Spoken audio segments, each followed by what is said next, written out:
what's the status ngayon ng relationship? Basta exclusive kami sa isa't isa. Parang, yun na yun. Hindi pa pwedeng may iba. So, kami dalawa lang. Alam mo yun? Yeah. So, ganun yung status namin. Yun na yung intindihan namin dalawa. And yun ang naman nakikita ng tao.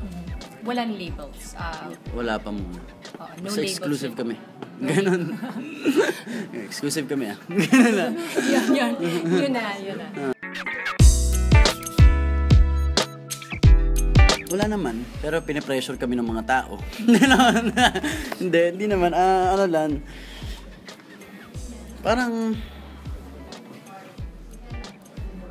hinihintay pa kami na something. Hinihintay pa kami ng something na hindi pa malagyan ng label. Parang masyado pa yatang maaga. Or hindi naman masyado pa, parang maaga pa. Kasi pag masyado pa, baka 10 years pa kami magano. I mean, maaga pa sa ngayon. May mga gagawin pa kami. And may tamang moment siguro pag sasabihin na namin. Kung ano man. Kami ni DJ kasi may ibang hindi na nga namin siya pinag-usapan kasi parang nagkakaintindihan kami. So, depende siya sa situation. But then, yung sinabi nga ni DJ, may hinihintay pa siguro kami. When that time comes, may magkakaroon ba ng big reveal? Or you wanna keep it to yourself? Para talaga may papresko na yan.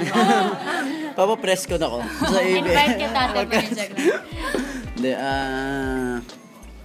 di naman ganun. Di naman presko. Pangkasal na yun ah. Baka ano lang, magiging special siya. Magiging special, hindi naman matatalo. Hindi man press con, pero magiging special siya. Hindi naman yung parang, okay, ganun na. Hindi, magiging special siya, pero para rin sa mga supporters namin. Parang buong buhay na lang iniintay nila yun.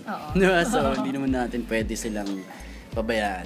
So, meron tayong special na papakita or something. Okay, we're looking forward to that. Alright. Thanks, guys. Thank you.